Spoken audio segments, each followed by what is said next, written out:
Hey guys, quick question. How long do you think you'd last without soap, deodorant, or the basic human dignity of washing your hands after using the bathroom? A day? An hour? Try waking up in 1200 Europe. You'll be lucky to make it to your first meal without gagging on the collective stench of humanity packed into spaces smaller than your current bedroom. Night? We're not talking about noble knights with sparkling armor and ladies who somehow maintained perfect complexions while living in literal castles made of stone and suffering. We're talking about the other 99%. The ones who considered bathing a dangerous luxury. The ones whose primary relationship with water involved praying it wouldn't kill them. So before you hop into your shower with 17 different bottles of specialized cleansing products, smash that like button, hit subscribe, and let me know in the comments where you're watching from. Especially if you're currently postponing basic hygiene because you're too comfortable in bed. I get it. Now maybe light a candle. Put on some white noise, something soothing like rainfall or ocean waves. Not the actual sounds you'd hear in 1200 Europe, which were mainly screaming, coughing, and the gentle splash of human waste hitting cobblestones. Because we're about to go back to a time when soap was a luxury item, bathing was considered medically dangerous, and your average person's relationship with cleanliness would make a modern homeless camp look like a spa resort. Let's get into it. You wake up in what passes for a bed. It's not a bed. It's a pile of straw covered with rough cloth that hasn't been washed since your grandmother's grandmother was young. The straw crackles beneath you as you shift. Something small and many-legged scurries across your arm. You brush it away without thinking. You'll get used to that. The room smells like every unpleasant thing you can imagine mixed together and aged for several months.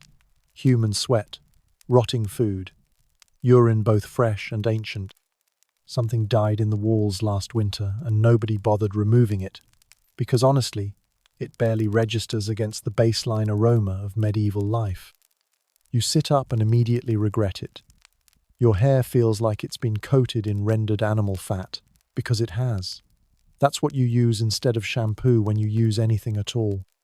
Most people just let their hair mat into thick tangles that become permanent features of their skull.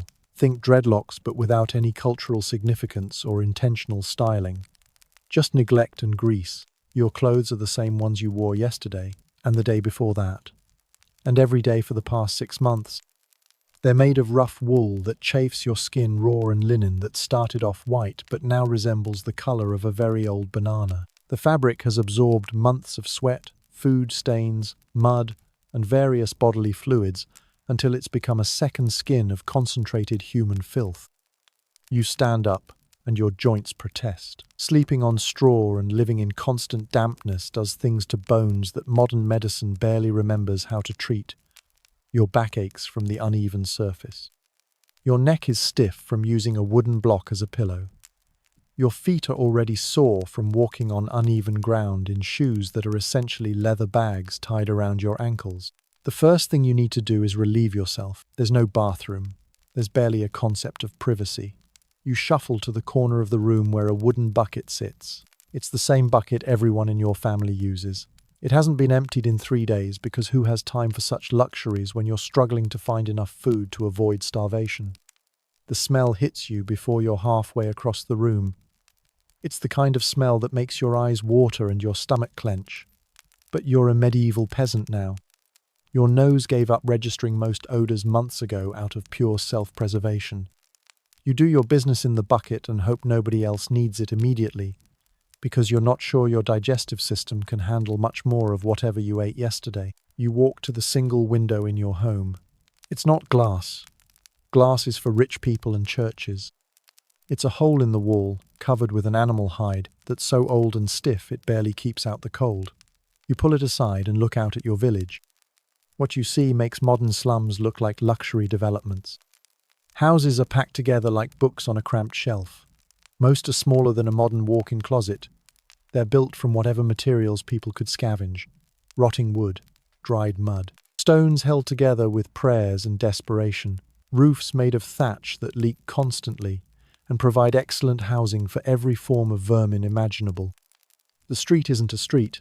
It's a narrow path of packed dirt that turns into thick mud whenever it rains, which is often because you're in medieval Europe where sunshine is a rare gift, and precipitation is God's way of reminding you that life is suffering. The mud isn't just mud. It's mixed with human waste, animal droppings, rotting food scraps, and whatever other refuse people dump outside their doors because garbage collection won't be invented for another few centuries. People are already moving around despite the early hour.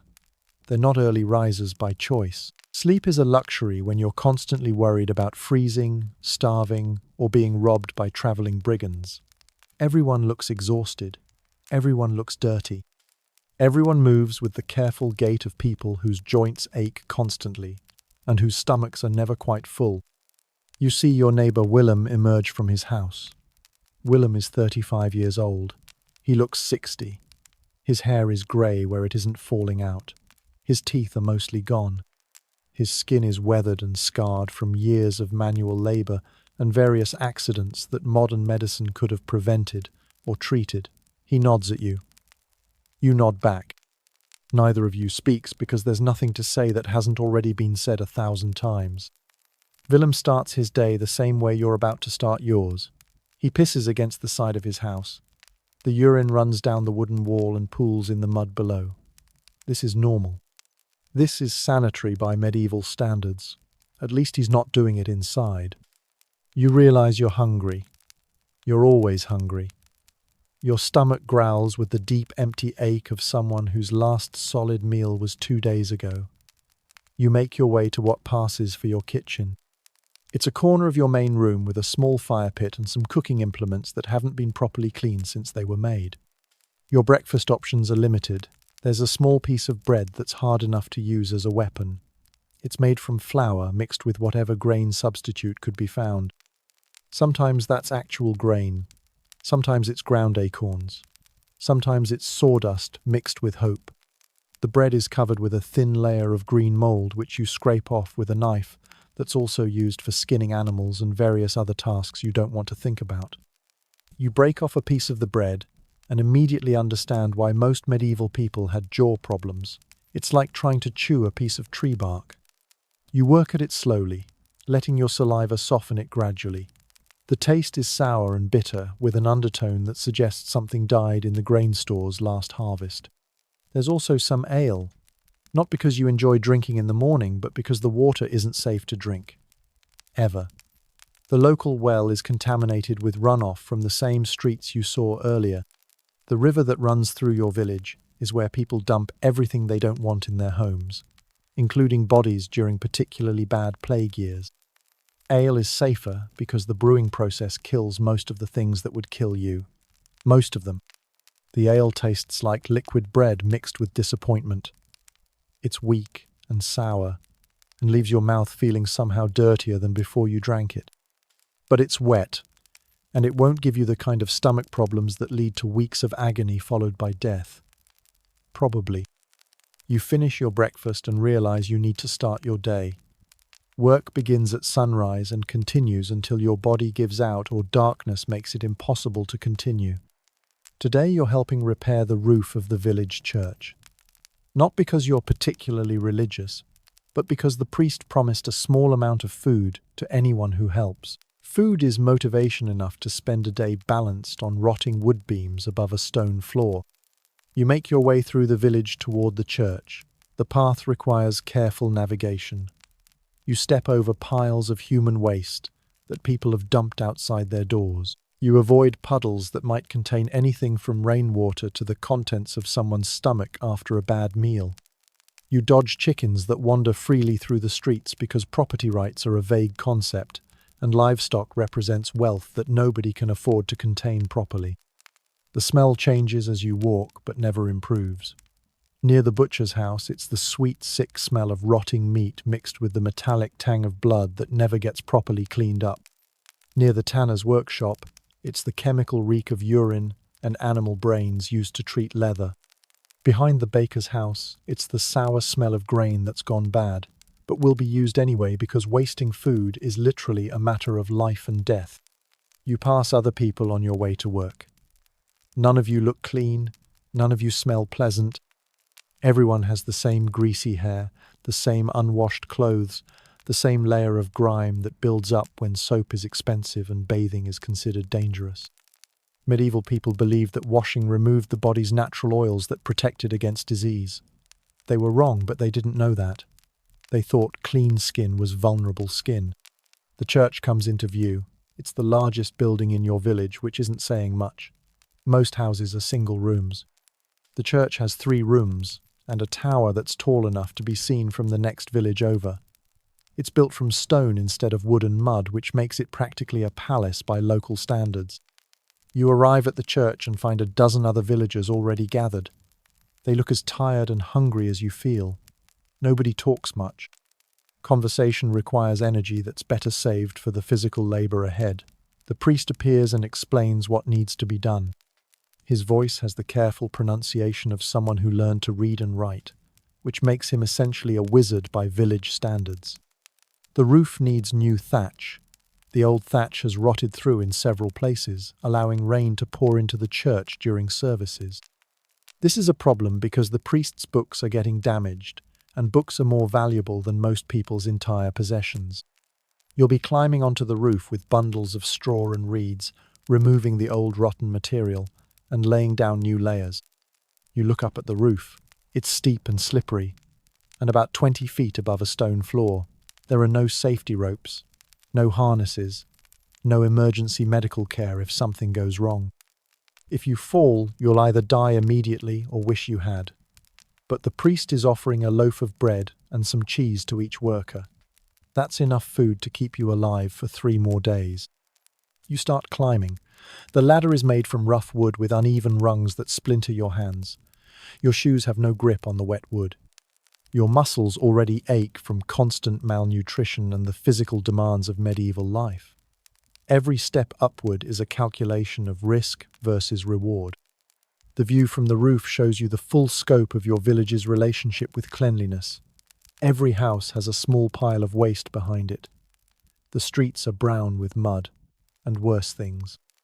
The river runs grey with the runoff from human habitation. Smoke rises from cooking fires and fills the air with the smell of burning wood, burning fat, and occasionally burning things that shouldn't be burned but are being used as fuel anyway. You begin pulling up the old thatch. It comes apart in your hands like wet paper. It's full of insects, small rodents, and fungus that makes you cough when you disturb it. The smell is intense. Imagine opening a bag of compost that's been sitting in a hot car for a month. Now imagine breathing that while balancing on a steep roof above a stone floor. Your hands are already cut from the rough materials. Blood mixes with the rotting thatch and the general grime that covers your skin. You don't have bandages. You don't have antiseptic. You have saliva and hope that infection doesn't set in. Most wounds heal or they don't. Most infections kill you or they don't.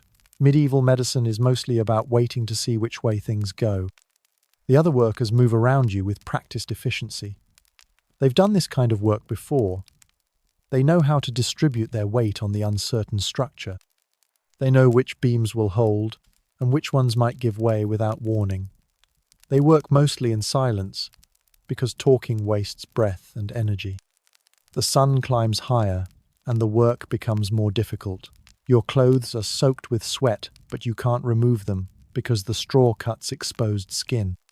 The sweat has nowhere to go, so it pools under the rough fabric and mixes with the dirt and grime already coating your body. You develop an itchy rash where the wet cloth rubs against your skin. The rash will get worse throughout the day and probably become infected within a week. By midday, you're exhausted. Your hands are bleeding from multiple cuts. Your back aches from bending and lifting. Your legs shake from the constant effort of maintaining balance on the uneven surface. You're desperately thirsty, but the only water available is from the village well, which might kill you faster than dehydration. The priest brings out a jug of ale and passes it around. Everyone drinks from the same jug. Nobody wipes the rim between uses. You taste the saliva and breath of everyone who drank before you. This is how diseases spread, but you don't know that. You just know you're thirsty enough to drink anything, regardless of whose mouth it's been in. The ale helps temporarily, but soon you're thirstier than before. Alcohol dehydrates you, and hard physical labor in medieval Europe is essentially an endurance contest between your body's needs and your complete inability to meet them. You continue working because stopping means not getting paid, and not getting paid means not eating. The afternoon brings new challenges. The sun beats down on the dark thatch, making the roof surface hot enough to burn exposed skin. The smell of rotting straw intensifies in the heat. You develop a headache from dehydration and the constant assault of unpleasant odors. Your vision occasionally blurs when you stand up too quickly. One of the other workers slips and falls. He slides down the roof and catches himself on the edge, but not before severely scraping his arm on the rough wood. The wound is deep and immediately begins bleeding heavily. He wraps it with a piece of cloth torn from his shirt. The cloth is dirty and will probably introduce infection directly into the wound. This is the best medical care available. Nobody stops working. The injured man continues despite blood soaking through his makeshift bandage. Stopping work means losing pay, means going hungry, means possibly dying anyway.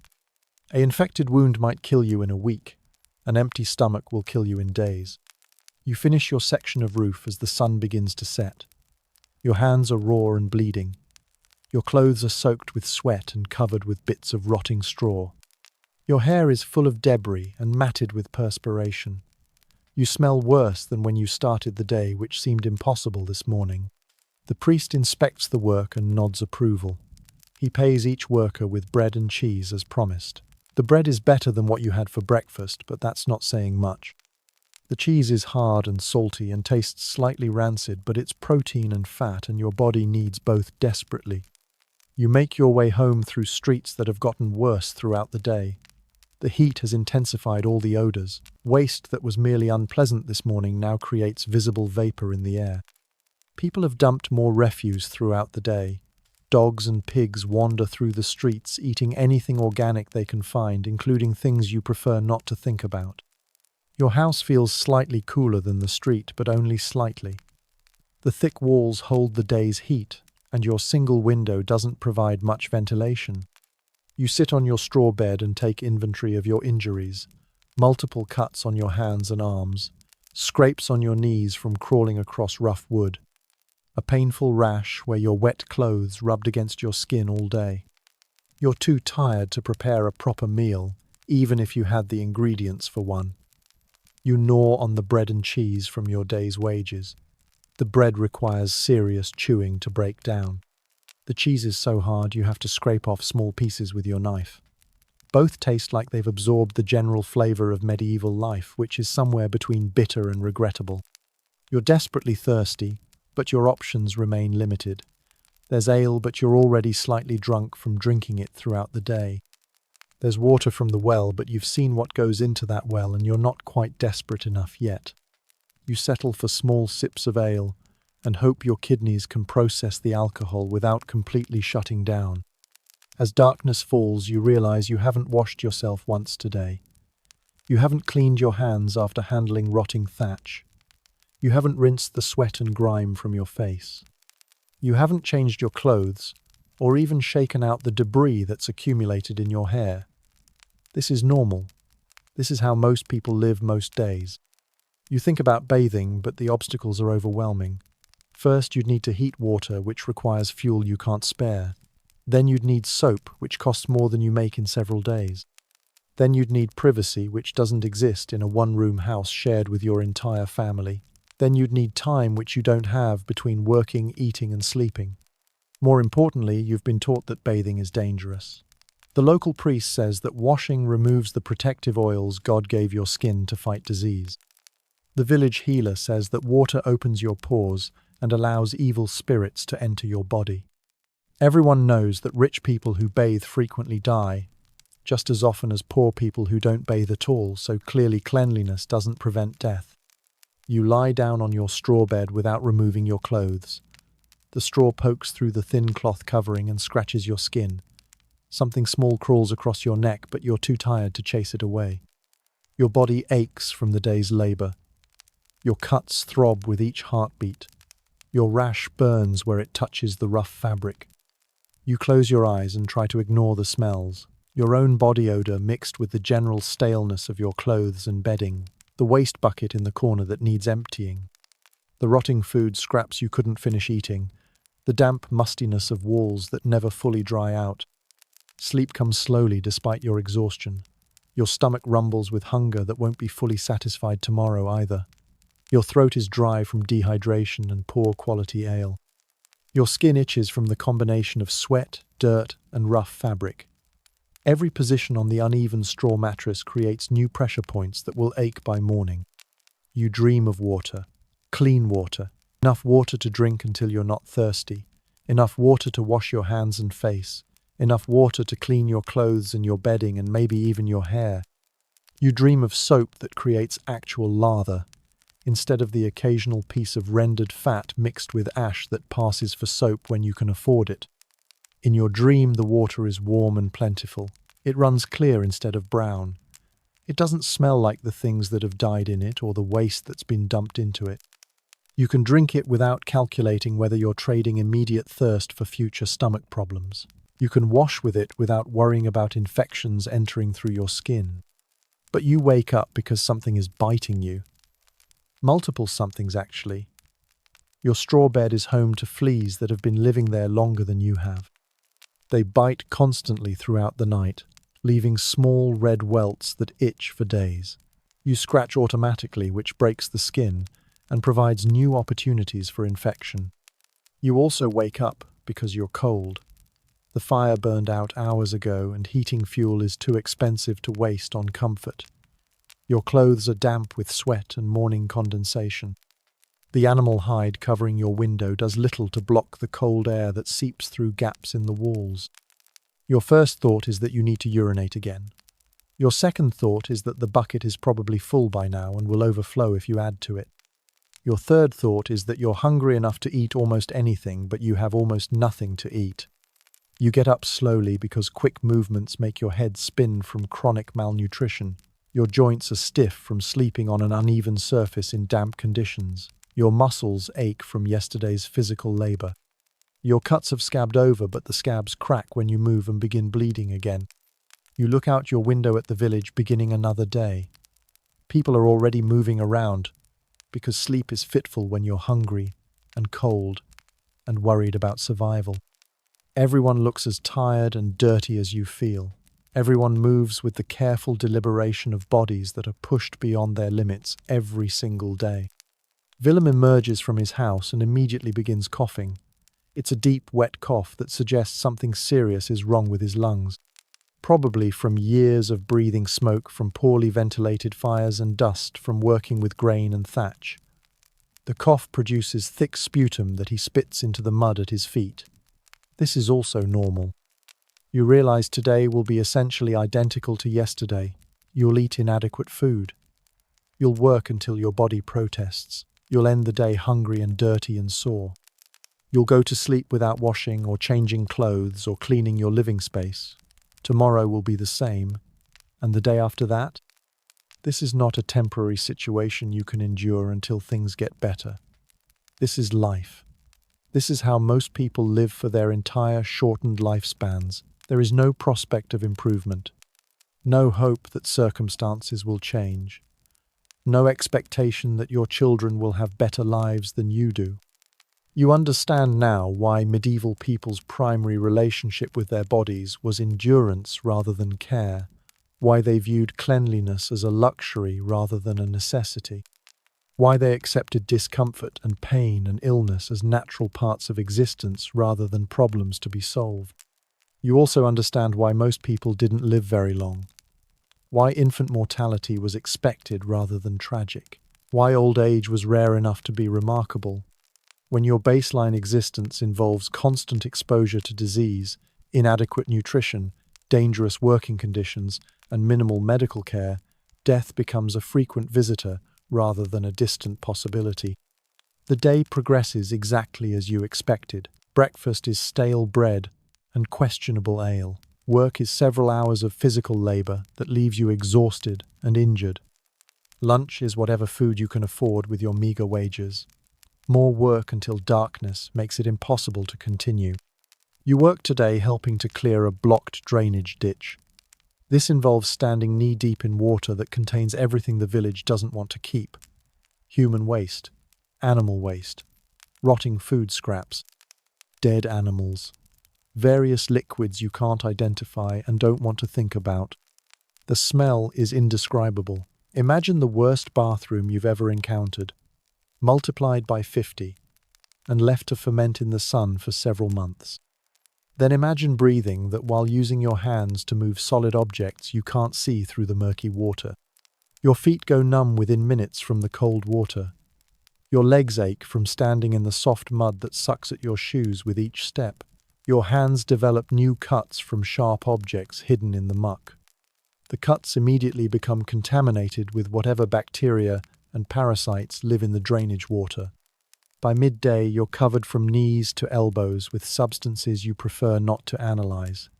Your clothes are soaked with water that's more sewage than liquid. Your skin burns where the contaminated water touches the cuts and scrapes from yesterday's work. You reek with a smell that makes other people avoid you even by medieval standards. But you continue working because the alternative is not eating.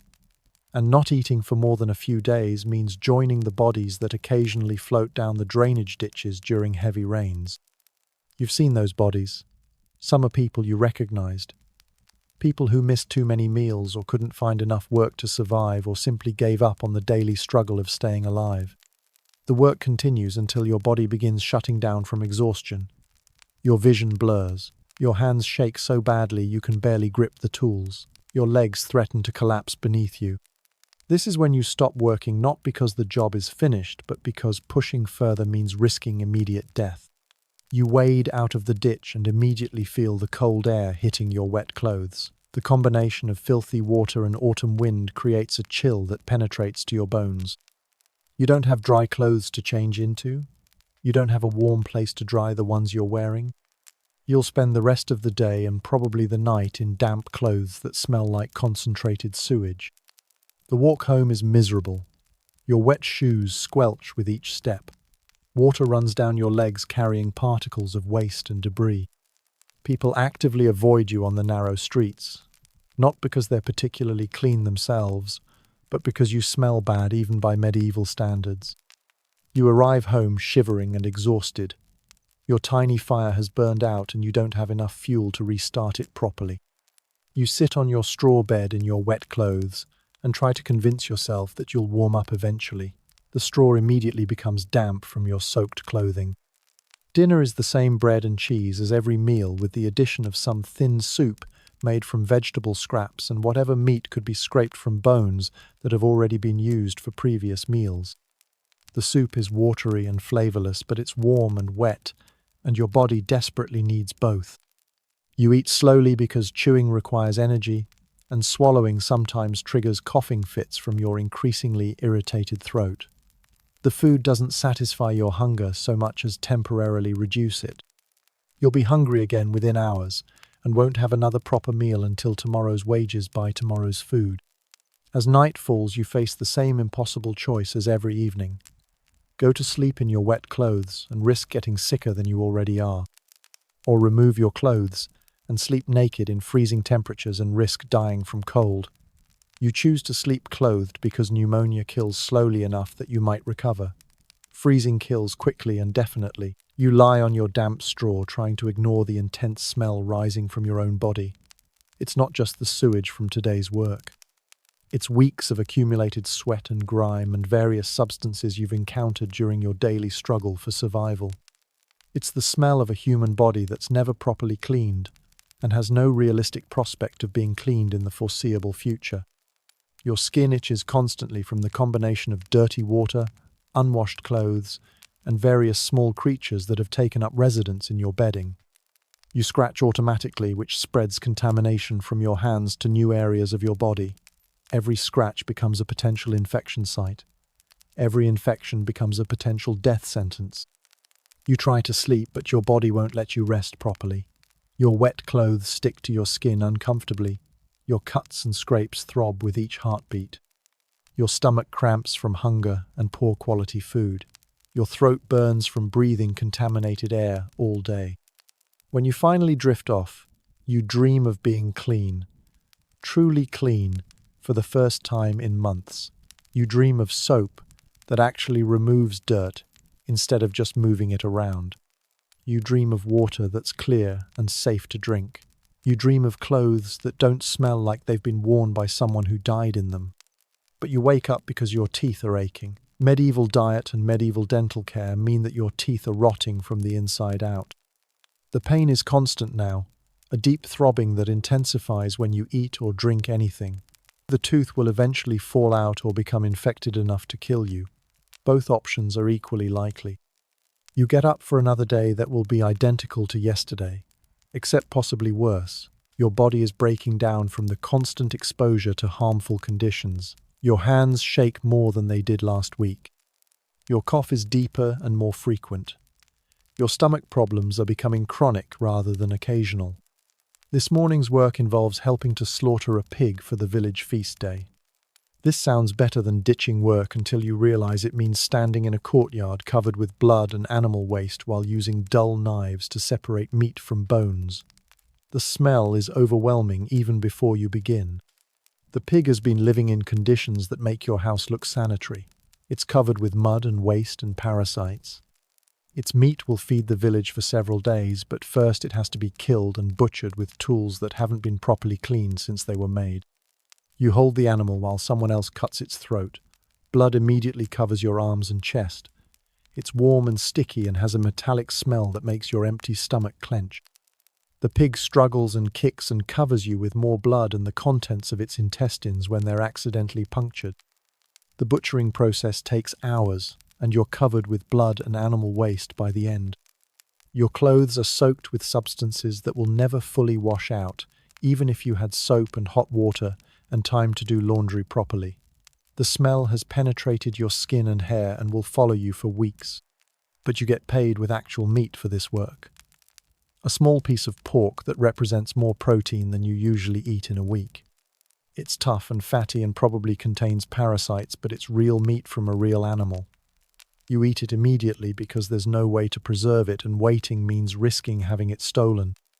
The meat makes you sick within hours. Your stomach isn't used to rich food, and the pork was probably contaminated with various bacteria and parasites. You spend the evening vomiting and suffering from diarrhea while your body tries to process food it's not equipped to handle. This continues for days. Your digestive system rebels against anything more substantial than thin soup and stale bread. You lose weight you couldn't afford to lose. Your strength decreases noticeably. Your immune system weakens further, making you more vulnerable to the various diseases that circulate constantly through the village. By the end of the week, you're sicker than you've been since arriving in medieval Europe. Your fever comes and goes unpredictably. Your cough produces blood occasionally. Your hands shake so badly you can barely work. Your stomach problems are so severe you can't keep food down even when you manage to find some. You realize this is how most people die in medieval times. Not from dramatic battles or plague outbreaks, but from the slow accumulation of small problems that gradually overwhelm bodies that are already pushed beyond their limits. A bad tooth leads to infection. Food poisoning weakens your immune system. A small cut becomes infected. Your body simply runs out of resources to fight multiple problems simultaneously. You spend 3 days lying on your straw bed, unable to work. This means no wages, which means no food, which means getting weaker instead of stronger. Other villagers avoid you because illness spreads quickly in close quarters, and nobody can afford to get sick when survival requires constant physical labor. Willem brings you some thin soup on the second day. He doesn't come inside your house but leaves the bowl near your door and retreats quickly. The soup is mostly water with a few vegetable scraps floating in it, but it's the only food you've had in 2 days. You drink it slowly because your stomach rebels against anything entering it.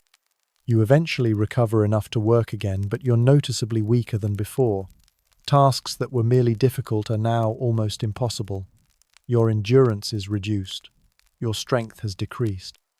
Your body's ability to heal from daily injuries has diminished. You're aging rapidly under conditions that would challenge a healthy person. Winter begins arriving and everything becomes worse. The cold makes your joints ache constantly. Your inadequately heated house becomes almost unbearably uncomfortable. Food becomes even scarcer as stored supplies dwindle, and fresh food becomes impossible to find. Your work now involves gathering fuel for fires. This means walking several miles through muddy fields to collect fallen branches and dried animal dung that can be burned for heat. The work is exhausting, and the fuel you collect barely keeps a small fire burning for a few hours. Your hands crack and bleed from the cold and the rough wood.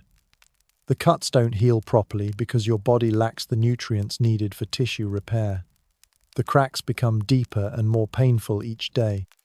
Your feet develop chilblains from walking in wet shoes through cold mud. You're hungry constantly now because winter food supplies are limited and poor quality. Stored grain has developed mold and fungus. Preserved meat has gone rancid. Fresh food doesn't exist except for occasional eggs from chickens that are too valuable to kill for meat. Your daily meal is usually a piece of bread that's more mold than grain, and some soup made from bones that have been boiled multiple times until they give up the last traces of nutrition. Sometimes there's ale, but it's weaker and more sour than usual because winter brewing conditions are difficult. You're cold all the time now. Your fire provides minimal heat and burns fuel too quickly to maintain throughout the day. Your clothes are inadequate for winter weather, but you don't have warmer options. You sleep curled in a tight ball, trying to conserve body heat, but you still wake up several times each night, shivering uncontrollably. The village begins losing people to winter diseases. Willem develops a fever that doesn't break for 2 weeks. His cough becomes so severe he can't lie down without choking. One morning you don't see him emerge from his house. His door remains closed for several days before someone finally checks and finds his body. Willem's death isn't remarkable or tragic by medieval standards. People die frequently, especially during winter.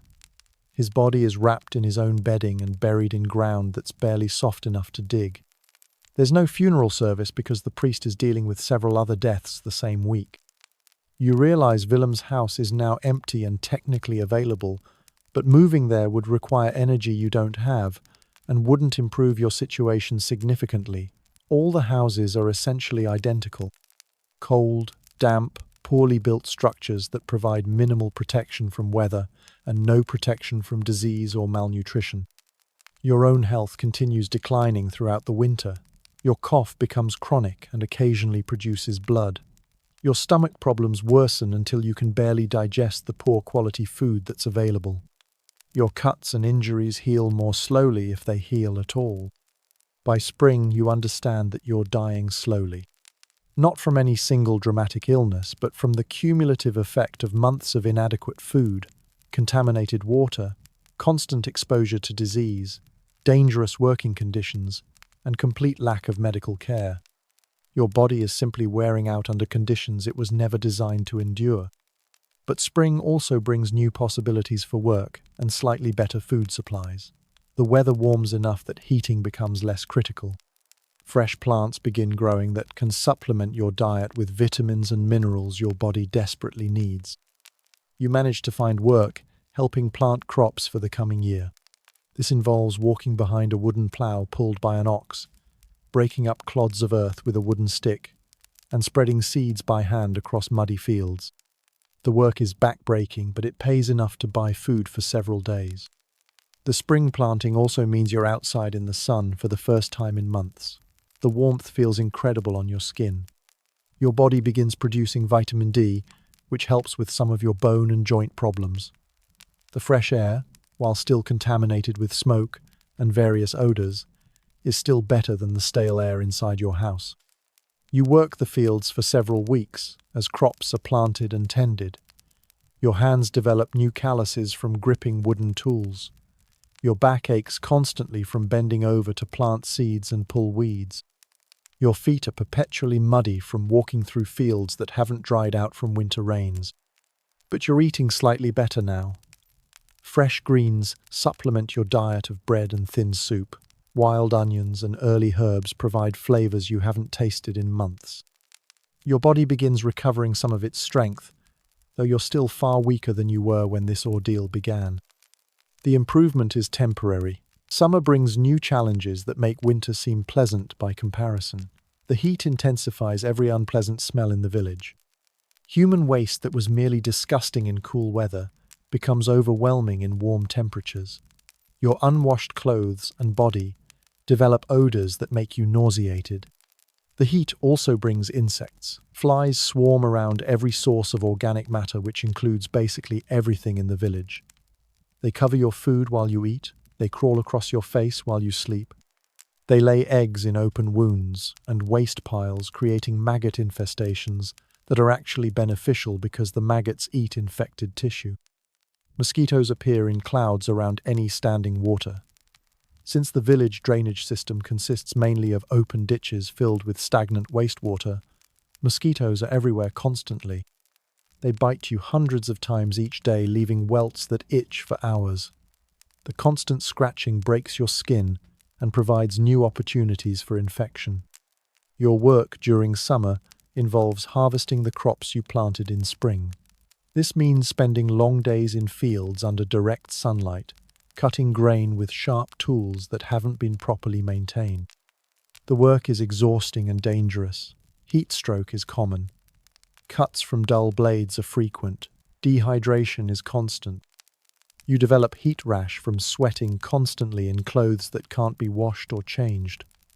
The rash covers most of your torso and limbs with small red bumps that burn and itch simultaneously. Scratching makes it worse, but not scratching is impossible when the itching becomes intense enough to interfere with sleep. Your diet improves temporarily during harvest season because fresh food is available. But your digestive system, weakened by months of poor nutrition, can't handle the sudden increase in fiber and nutrients. You suffer from severe stomach cramps and diarrhea that leave you even more dehydrated than the heat alone. The village begins preparing for winter again, which means preserving as much food as possible from the harvest. You help smoke meat and fish over fires that burn constantly for days. The smoke stings your eyes and makes breathing difficult. Your clothes absorb the smoke smell so thoroughly that you reek of burning wood and animal fat for weeks. You also help prepare vegetables for storage by drying them in the sun and packing them with salt when salt is available. The work involves handling large quantities of food with hands that haven't been properly washed since you arrived in medieval Europe. Cross-contamination is inevitable and expected. By autumn, you've survived almost a full year in medieval conditions. Your body has adapted in ways that would horrify your modern self. Your immune system has been destroyed and rebuilt multiple times. Your skin is permanently scarred from various injuries and infections. Your hair is so matted and greasy it's become a solid mass that can't be combed or cleaned. Your teeth are mostly gone now from a combination of poor diet, lack of dental care, and chronic infections. Eating solid food requires careful chewing with whatever teeth remain functional. Pain is constant and severe enough to interfere with sleep and concentration. Your digestive system has been permanently damaged by months of contaminated food and water. Chronic diarrhea and stomach pain are your new normal. Your body can barely extract nutrition from what little food you manage to consume. Weight loss is ongoing and noticeable. Your respiratory system shows signs of permanent damage from breathing smoke, dust, and contaminated air. Your cough is chronic and productive. Breathing becomes difficult during physical exertion. You occasionally cough up blood, which is concerning but not unusual by medieval standards. Your musculoskeletal system has deteriorated rapidly under the demands of constant physical labor, combined with poor nutrition. Your joints ache constantly. Your muscles are weak despite daily use. Your bones are probably developing stress fractures that will never heal properly. But you're still alive, which makes you one of the success stories. Many people who started this journey with you have died from various causes. Disease claimed some, accidents killed others. Malnutrition weakened many until their bodies simply stopped functioning. You've survived through some combination of luck and stubbornness. Winter arrives again and brings familiar challenges intensified by your weakened condition. The cold penetrates deeper into bones that have been damaged by malnutrition and overuse.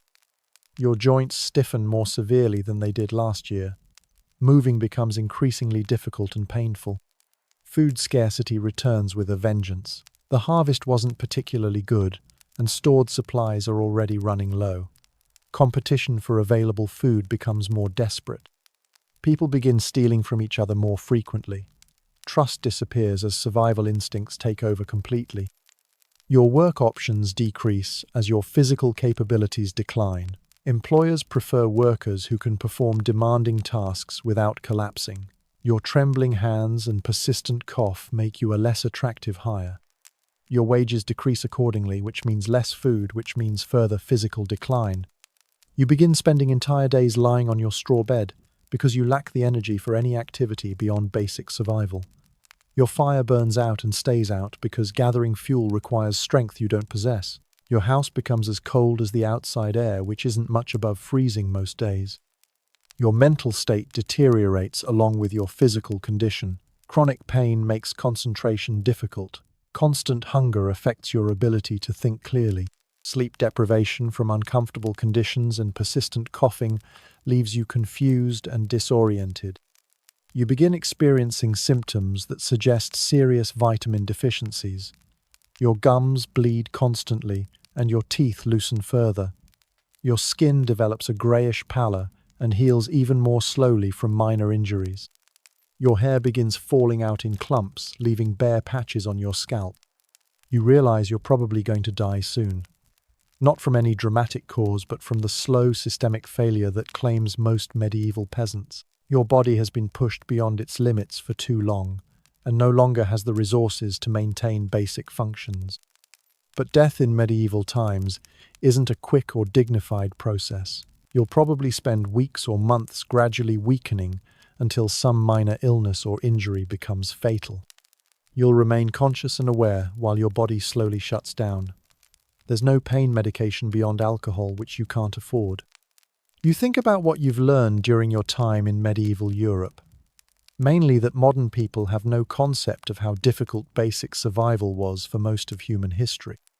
The things you took for granted, like clean water, adequate food, basic medical care, and personal hygiene, were luxuries beyond imagination. You also learned that human beings are remarkably adaptable. Your body and mind adjusted to conditions that seemed impossible when you first experienced them. You learned to function despite constant pain, hunger, filth, and exhaustion. You developed tolerance for situations that would have been unbearable when you had other options. But adaptation isn't the same as thriving. You survived, but you didn't live in any meaningful sense. Your existence was reduced to the most basic functions of finding food, avoiding immediate death, and enduring until the next day. There was no time or energy for anything beyond survival. You understood why medieval people were so focused on religion and the afterlife. When your current existence is mostly suffering with brief interludes of less intense suffering, the promise of eternal peace becomes enormously appealing. Death wasn't feared as much as prolonged life under current conditions. You learn that cleanliness isn't just about comfort or social acceptability. It's about health and dignity and the basic human need to feel like more than a diseased animal. Being constantly dirty affects your mental state as much as your physical condition. It makes you feel worthless and subhuman. You discovered that soap isn't a luxury item, but a fundamental requirement for human civilization. Without it, people live in conditions that promote disease, reduce lifespan, and make daily existence miserable. Clean water and basic hygiene products are prerequisites for everything else that makes life worth living. You realize that most historical narratives focus on the small percentage of people who lived well, while ignoring the vast majority who lived in conditions similar to what you experienced. Knights and nobles and merchants represent maybe 5% of medieval society. Everyone else lived like you've been living. Spring returns, but you're too weak to take advantage of improved weather and food supplies. Your body has crossed some threshold where recovery is no longer possible. You can feel systems shutting down gradually. Your appetite disappears completely. Your strength decreases daily. Your awareness begins fading in and out. You spend most of your time lying on your straw bed, drifting between consciousness and sleep. Dreams and reality begin blending together. Sometimes you dream you're back in your modern life, with hot showers and clean clothes and abundant food. Sometimes you dream you've always lived in medieval conditions, and modern life was the dream. Other villagers check on you occasionally, but there's nothing they can do to help. Medicine consists mainly of prayers and herb teas that have no real therapeutic value. Everyone understands that you're dying and accepts it as a natural part of life that happens frequently and unpredictably. You die on a Tuesday morning in early spring, not from any specific disease or injury, but from the cumulative effect of living in medieval conditions for slightly more than a year. Your body simply ran out of resources to continue functioning. Death comes quietly while you sleep, which is more peaceful than most medieval deaths. Your body is discovered 2 days later when neighbors notice you haven't been seen outside. It's wrapped in your own bedding and buried in a shallow grave marked only by a small pile of stones. There's no record of your death because record-keeping for peasants is sporadic and unimportant. Your house is immediately occupied by another family who need shelter. Your possessions, such as they were, are divided among villagers who can use them. Within a week, there's no physical evidence that you ever existed. Your death doesn't affect village life in any noticeable way. But your experience represents the reality of life for most human beings throughout most of human history. The comfortable, clean, well-fed existence that modern people consider normal is actually an extraordinary historical anomaly. For thousands of years, life was essentially what you experienced. People lived in filth because they had no choice. They ate contaminated food because clean food wasn't available. They died young because medical care was non-existent, and living conditions were so harsh that bodies wore out quickly. They accepted pain and suffering as normal because they had no experience of any alternative. The soap that seems like such a basic necessity to modern people was genuinely expensive and difficult to make in medieval times. It required materials that were costly and techniques that were complex. Most people used nothing but water to clean themselves when they cleaned themselves at all. Even water was often contaminated and dangerous to use for cleaning. Rivers and wells were polluted with human and animal waste. Heating water for bathing required fuel that was needed for cooking and warmth. Privacy for bathing was impossible in crowded living conditions. Medieval people weren't dirty by choice or because they didn't value cleanliness. They were dirty because being clean required resources they didn't have and knowledge they didn't possess. They lived in conditions that made modern homeless encampments look luxurious and sanitary. The diseases that killed medieval people weren't exotic plagues that required special circumstances. They were common infections that developed from cuts and scrapes that couldn't be kept clean. They were digestive problems from contaminated food and water. They were respiratory issues from breathing, smoke and dust and polluted air.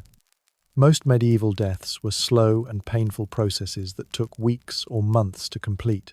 People died from combinations of malnutrition, dehydration, infection, and exhaustion.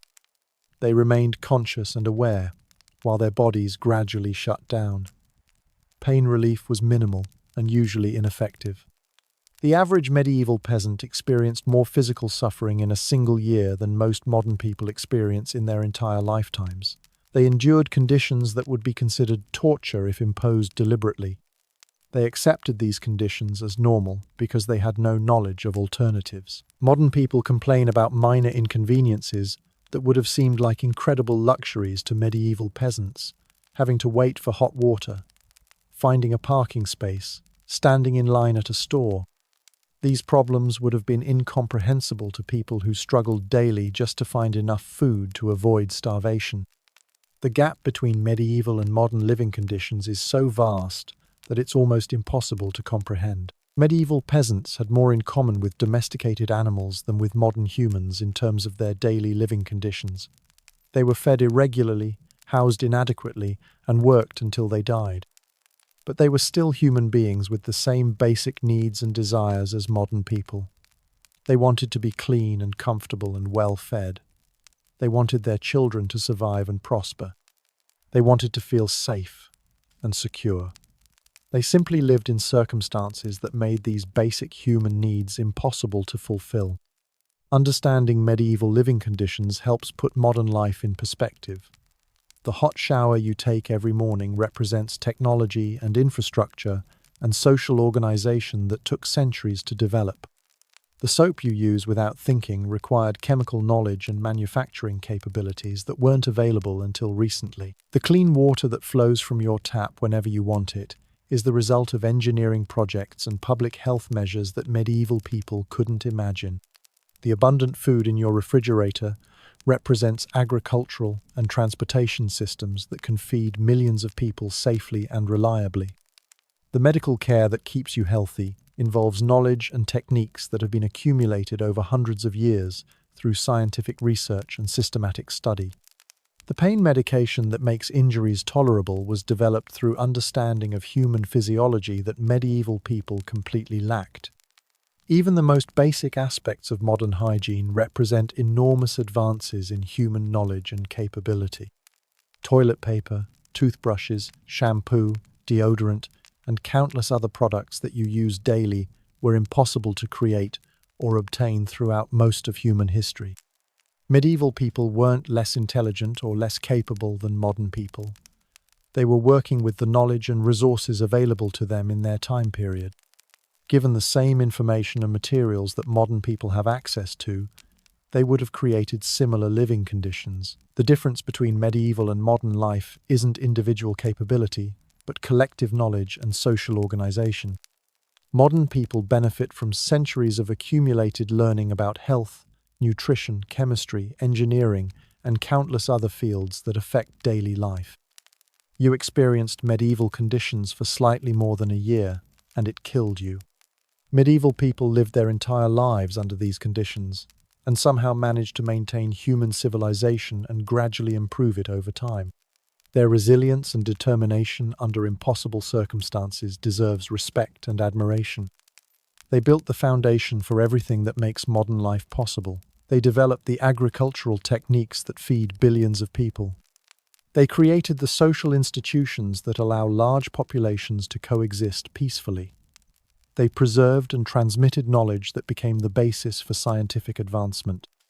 Most importantly, they survived long enough to reproduce and raise children who continued the slow process of improving human living conditions.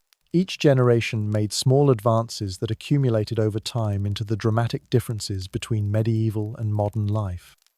Your brief experience in medieval Europe was possible because countless generations of people endured similar conditions while gradually developing the knowledge and capabilities that eventually made better living conditions possible. They suffered so that their descendants could live better lives.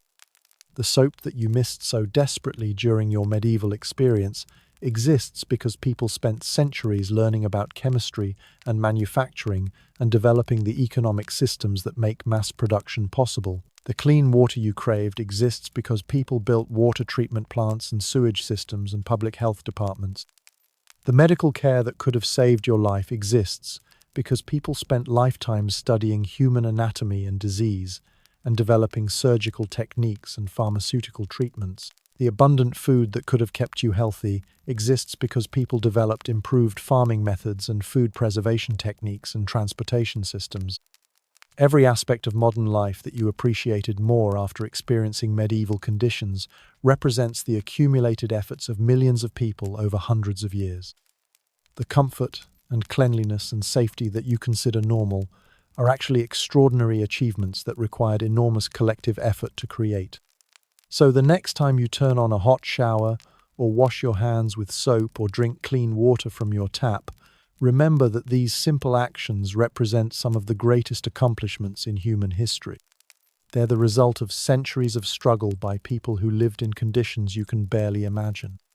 And just maybe, you'll appreciate them a little more. Maybe you'll understand that being clean and comfortable and well-fed isn't something you deserve or something that happens automatically. It's something that requires constant effort and maintenance and improvement by countless people working together. Maybe you'll realize that the basic requirements for human dignity and health aren't luxuries or conveniences, but fundamental necessities that deserve protection and appreciation. Maybe you'll understand that the progress from medieval to modern living conditions represents one of humanity's greatest achievements. Or maybe you'll just enjoy your hot shower and forget about medieval Europe entirely, which is probably what most people would do. And honestly, that's probably fine too. Sometimes ignorance really is bliss, especially when it comes to understanding how difficult life used to be for almost everyone. But now you know. You've experienced what life was like without soap in medieval Europe. You've learned what happens when human beings are reduced to basic survival without the tools and knowledge that make cleanliness possible. You've understood why our ancestors fought so hard to create better living conditions for their children. You've survived, in a sense, even though your medieval experience ended in death. You've learned something about human resilience and adaptability, and the importance of the seemingly simple things that make life bearable. You've gained perspective on modern life that most people never acquire, and hopefully, you'll never take soap for granted again.